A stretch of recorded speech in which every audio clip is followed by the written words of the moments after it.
오늘 말씀 제목은 시험을 견디어낸 자라는 제목 가지고 하나님의 말씀 선포하도록 하겠습니다. 창세기 3장 4절로 5절의 말씀 바로 보겠습니다. 하나님께서 사람은요 사람으로 지으셨습니다. 물론 하나님의 형상에 따라 지으셨지만 하나님은 아닌 거지요. 인간은 인간이지요. 인간은 인간의 모습으로 살아갈 때 가장 아름답고 축복의 사람의 모습이 되는 것입니다. 창세기 3장 4절 5절을 보면 우리 인생이 큰 시험과 환난에 들어가는 그 원인이 여기에 나와 있습니다. 뱀이 여자에게 이르되 너희가 결코 죽지 아니하리라. 너희가 그것을 먹는 날에는 너희 눈이 밝아져 하나님과 같이 되어 선악을 알 줄 하나님이 아심이니라. 아멘. 여기에서 우리가 꼭 짚고 넘어가야 할 말씀이다. 창세기 3장 4절 5절. 뱀이 우리 인간에게, 인간의 조상인 아담에게 찾아와서 먼저 하와에게 찾아와서 유혹을 하지요. 시험거리를 준 겁니다. 그런데 그 시험을 통과하지 못합니다. 그 이유는 무엇이냐면 우리 인간에게는 속성이 하나가 있어요. 어떤 속성이냐면 내가 주인 되려고 하는 속성, 내가 왕이 되려고 하는 속성, 내 스스로가 되려고 하는 그런 속성이 있어요. 그것이 바로 하나님처럼 되려고 하는 속성입니다. 그 속성이 우리 인간에게 다 깔려 있어요. 그걸 마귀가 뱀의 형상을 가지고 와서 터치한 겁니다. 거기서 다 쓰러진 거지요. 아담과 하와가. 인간은 인간으로 살 때 가장 아름다운 모습으로 살아갈 수 있는데 하나님처럼 살아보려고 하는 그런 악한 속성이 여기에서 우리 인간의 축복을 가로막게 됩니다. 그래서 우리는 오늘 하나님처럼 살려고 하는 것이 어떤 모습인지 오늘 말씀을 보면서 보도록 하겠습니다. 창세기 16장 2절입니다. 아브라함에게도 이런 속성이 있었습니다. 사레가 아브라함에게 이르되 여호와께서 내 출산을 허락하지 아니하셨으니 원하건대 내 여종에게 들어가라. 내가 혹 그로 말미암아 자녀를 얻을까 하노라 하며 아브라함이 사라의 말을 들으니라. 사레가 아브라함을 유혹했어요. 하나님의 약속을 기다리지 못하고 유혹했는데 아브라함이 이 속성, 인간의 속성, 죄의 속성에 넘어갑니다. 그래서 아브라함이 사라의 말을 듣고 사라의 여종 하갈에게 들어가 이스마엘을 낳게 됩니다. 인류의 비극입니다. 지금까지. 그 가정의 비극이요, 인류의 비극이 되었죠. 그게 뭐예요? 하나님이 허락하지 않은 거. 스스로 내가 하나님처럼 한 거예요, 지금. 하나님은 이미 약속을 주셨는데 그 약속은 다 저리 둔 채, 가만히 놔둔 채 스스로의 약속을 만들어서 자기들 스스로 하나님처럼 된 겁니다. 이게 바로 하나님처럼 되는 인간의 모습의 첫 번째 모습입니다. 우리 인류의 조상 아브라함도 이런 모습을 가지고 있었어요. 아브라함이 행함으로 의롭다함을 받은 것이 아니지요. 여러분, 아브라함이 특별해서 하나님이 아브라함에게 은총을 내린 게 아니에요. 하나님이 택하였기 때문이에요. 믿음으로 의롭다 하심을 받은 거지요. 우리는 꼭 아브라함에 대해서 잘 알아야 합니다. 오늘 말씀을 통해서 창세기 22장 11절 12절 보겠습니다. 여호와의 사자가 하늘에서부터 그를 불러 이르시되 아브라함아 아브라함아 하는신지라. 아브라함이 이르되 내가 여기 있나이다 하매 사자가 이르시되 내 아이에게 내 손을 대지 말라. 그에게 아무 일도 하지 말라. 내가 내 아들 내 독자까지도 내게 아끼지 아니하였으니 이제야 내가 하나님을 경외하는 줄 아노라. 아멘. 여러분, 우리가 이 말씀을 알지요. 이제서야 아브라함은 하나님의 말씀에 순종하는 사람이 되었습니다. 그 시로부터 시작하여 참으로 많은 시간이 지난 후에 아브라함은 하나님께 말씀에 온전히 순종하는 사람이 됐어요. 그 전에는 계속 불순종이에요. 그렇지만 하나님이 계속 은혜를 내려주신 거지요. 뭘 잘해서 내려준 게 아니에요. 우리 인간의 모습을 그대로 가지고 있는 게 아브라함입니다. 아브라함을 보고 은혜를 깨닫고 하나님 앞에 우리가 얼마나 은혜로운 사람인 것을 우리가 알아가는 것이 신앙생활입니다. 아브라함이 비로소 하나님 앞에 순종하는 모습이 보입니다. 그전에는 사실은 다 불순종의 모습들이에요. 그래서 부끄러움을 계속 당하잖아요. 어려움을 계속 겪잖아요. 우리 인간은요, 누구를 불문하고 어려운 시련과 고난은 찾아오게 되어 있고, 그 고난이 찾아오면 누구나 고통스럽지 않은 사람은 단 한 사람도 없습니다. 그러나 결과는 다릅니다. 그들의 태도에 따라서. 어거스틴이 그렇게 얘기를 했다고 합니다. 정말 우리에게 와닿는 말씀이죠. 누구에게나 똑같은 삶의 고난과 어려움은 다가옵니다. 그러나 그 문제를 대하는 태도가 각각 다르다는 것입니다. 그 다름을 통하여 우리는 하나님께 큰 은혜 안으로 들어가게 되는 것이지요. 오늘 우리는 꼭 이 아브라함이 계속 불순종의 역사를 이루다가 비로소 하나님께서 네 아들 독자를 제물로 드리라는 하나님의 약속을 받습니다. 근데 비로소 아브라함이요, 시련과 고난의 시간을 통하여 하나님께 온전히 순종하는 모습이 이 말씀입니다. 바로 이제 하나님 앞에 온전한 믿음의 모습을 드리지요. 우리는 이 말씀을 통하여 가슴에 깊이 우리의 믿음을 오늘 점검해 보아야 합니다. 우리가 왜 주일날이면 하나님 전에 나옵니까? 한 주간에 묵었던 우리의 마음 생각들을 깨끗이 정화하는 작업이 되고, 또 하나님의 또 한 주간을 새롭게 살아갈 수 있는 힘을 얻고 은혜를 얻는 시간을 갖기 위해서 우리가 이렇게 주일날 하나님의 말씀에 의지해서 성전에 나왔잖아요. 그럼 이제 그동안에 내가 내 인간의 생각을 가졌다면 그거 다 내려놓아야 합니다.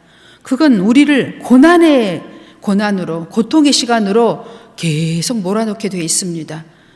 비로소 우리가 하나님께 온전히 순종할 때 하나님께서 우리를 믿음으로 옳다 인정하시고 이제 상속자, 축복이 우리에게 달려오는 것입니다.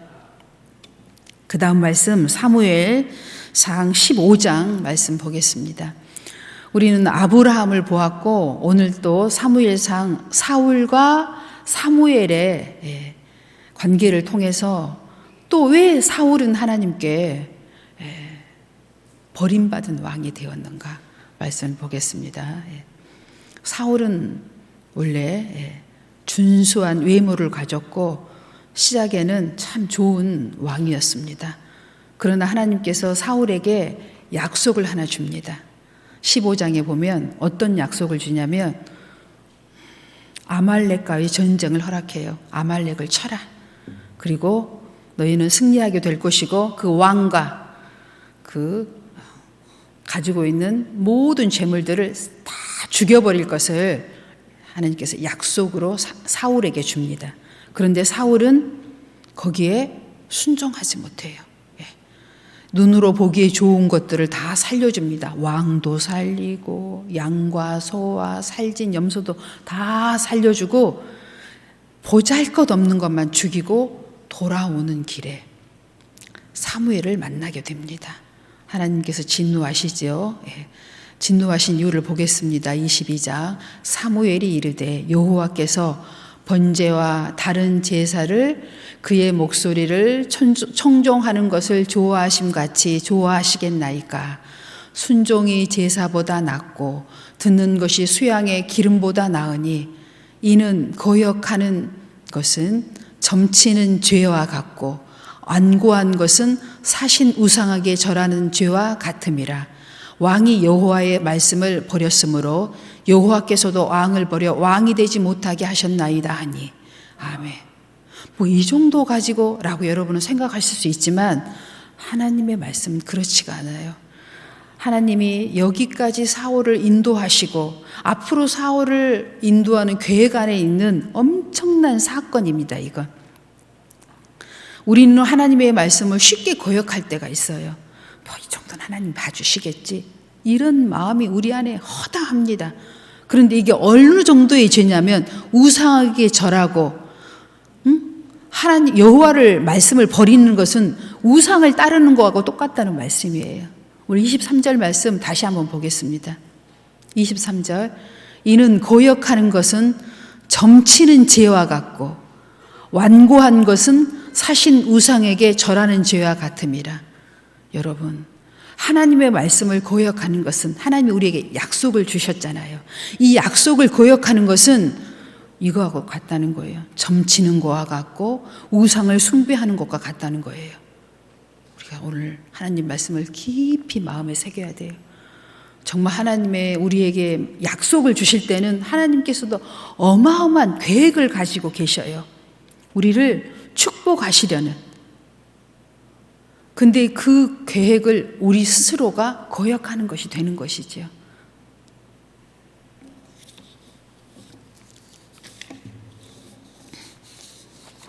여러분, 무디 선생님, 목사님 아시죠? 한날은 무디 목사님의 성도 중에 한 분이 양조장을 이렇게 이제 세우게 돼가지고 이제 내일이 개업식이면 오늘 이제 예배를 드리게 됐어요.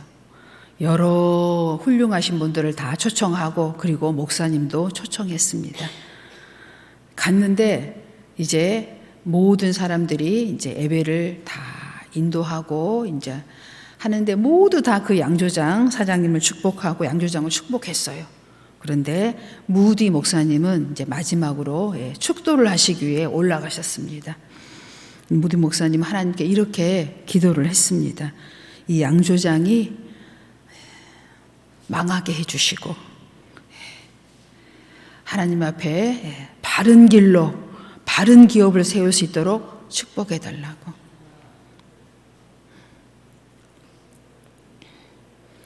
그 양조장 사장은 그날 저녁에 잠을 못 잡니다. 그 목사님께 축복을 받긴 받았는데 어떤 축복을 받았어요? 양조장이 망하는 축복을 받은 거예요. 잠을 못 자고 밤새 힘들어하면서 하나님께 기도를 합니다. 그리고 그는 결단을 내립니다. 양조장을 하나님께 바치기로 하고 양조장은 안 하기로 결정을 내립니다. 그래서 그 양조장이 신학교로 세워지고 많은 신학생들이 거기서 배출되었다고 합니다. 길이 아니면 가지를 말아야지요. 이게 축복입니다. 이게 우리가 가는 길이 멸망의 길인 줄 알면서 우리는 이 길을 당당하게 이것쯤이야 하나님이 봐주시겠지, 이 정도야 뭐 이렇게 생각하시면 여러분 오늘 안 됩니다. 하나님은 사울을 버리셨습니다. 아브라함에게도 하나님 어떻게 하셨어요? 엄청난 시련과 고난의 시간을 주었을 뿐만 아니라 오늘날까지 그 후손들은 고난과 시련을 지금 받고 있어요. 지금도 전쟁 중이잖아요. 계속 전쟁 중이잖아요. 왜 지금까지 전쟁 중일까요? 하나님은 축복 중에 있으면서도 우리한테 깨닫게 하시려 그런 것 같아요. 너희들 봐라. 반드시 하나님의 약속은 이루어진다. 하나님은 약속한 대로 이루신다. 축복하는 자를 축복하고 내가 저주하는 자를 저주하고 반드시 이룬다는 것을 지금까지 우리에게 지금 보여주고 계시는 거예요. 지금 계속 전쟁이잖아요. 앞으로도 얼마나 많은 전쟁이 남아있는지 몰라요. 정말 걱정이에요. 세계가 보통 일이 아닙니다. 지금 어떻게 될 줄 모르겠어요. 잠언 16장 9절입니다. 사람이 마음으로 자기의 길을 계획할지라도 그의 걸음을 인도하시는 인 여호와시니라. 아멘. 양조장을 하기 전에 하나님께 기도를 했더라면 얼마나 좋았겠어요. 왜 다 하고 나서 기도하냐고요. 하기 전에 기도했더라면 더 좋은 일이 있었겠지요. 더 좋은 길을 예비하셨겠지요. 하나님께서. 우리는 항상 우리가 하나님이 돼서 내가 결정하고 내가 무슨 일을 하려고 합니다. 이게 바로 우상 숭배고 점치는 자와 같다는 얘기입니다. 뭐 내가 언제 점장이 찾아가서 점을 천 거예요. 내 스스로 점을 친 거잖아요. 내가 점장이한테 찾아가서 절한 거하고 같은 거예요. 이제 여러분 이해가 되죠? 그 말이 어떤 말인지. 내 스스로 결정하고 내 스스로 다 한 거잖아요. 이게 바로 하나님처럼 되려고 하는 인간의 악한 속성인 거죠. 이제 오늘 이후로는 아담하고 하와만 하나님처럼 되려고 했지 나는 그런 적 한 번도 없어 라고 생각하셨다면 이제 회개하고 돌이키면 돼요. 회개하면 언제든지 하나님께서는 우리에게 회개할 시간을 주십니다. 우리가 회개하지 않을 뿐이지요.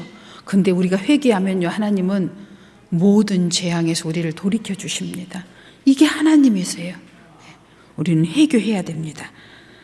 가던 길을 돌아와서 약속의 길로, 진리의 길로, 십자가의 길로 주님의 뒤를 쫓아가면 돼요. 히브리서 6장 13, 15절까지 보겠습니다. 하나님이 아브라함에게 약속하실 때 가리켜 맹세할 자가 자기보다 더 큰 이가 없으므로 자기를 가리켜 맹세하여 이르시되 내가 반드시 너에게 복주고 복주며 너를 번성하게 하고 번성하게 하리라 하셨더니 그가 이같이 오래 참아 약속을 받았느니라. 아멘. 이 아브라함의 후손, 믿음의 후손들은 지금도 번성하고 축복하고 그 약속을 다 받고 있습니다.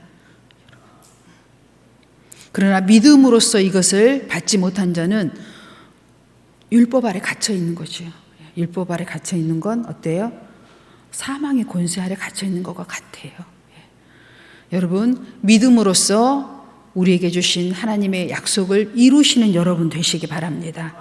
아브라함이 믿음으로 이룬 것처럼 우리도 믿음으로써 약속을 받은 후손들이에요. 여러분, 믿으면 됩니다. 뭐 찬송가 있죠? 믿으면 되겠네. 주 예수만 믿으면. 예수 그리스도만 믿으면 어때요? 믿음으로 다 건너지 못할 강이 없어요.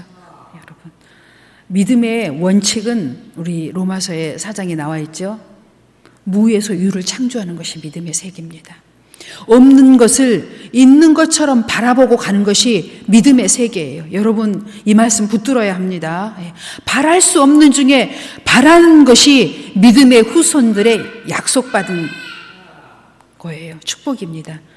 바랄 수 없는 중에 바라시고 무에서 유를 창조하시고 없는 것을 있는 것처럼 생각하며 나가는 여러분 되시면 여러분 안에 항상 평안이 있고 기쁨이 있고 감격이 있고 감사가 넘쳐나게 될 줄로 믿습니다.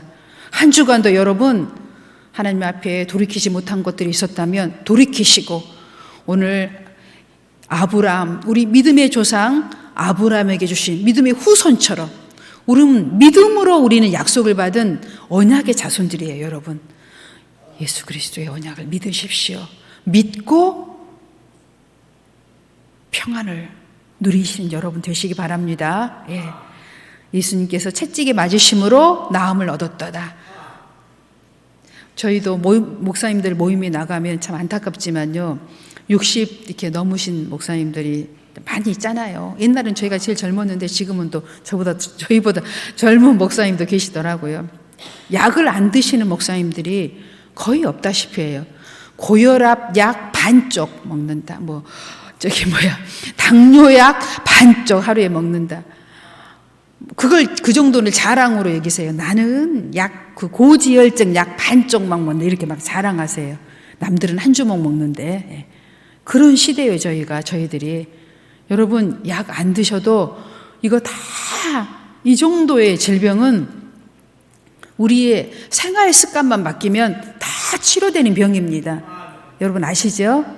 그리고 오늘 하나님께서 우리에게 주신 약속의 말씀 이사야 53장 저가 채찍에 맞음으로 우리가 나음을 얻었도다. 그가 징계를 받음으로 우리가 평화를 얻었도다. 아멘. 여러분 이 말씀 날마다 아침 저녁으로 새기시면서 질병과도 이기시고 마음의 갈등과도 이기신 여러분 되셔서 날마다의 삶이 그리스도로 말미암아 감격된 삶을 사시기 바랍니다. 아멘. 정말 생각만 해도 감격스럽지 않습니까? 이 모든 것을 우리에게 주시려고 예수님이 십자가에 못 박아 죽으신 겁니다. 그리고 살아나셨어요. 우리에게 언약을 주신 것입니다. 기도하겠습니다. 사랑의 하나님, 감사드립니다.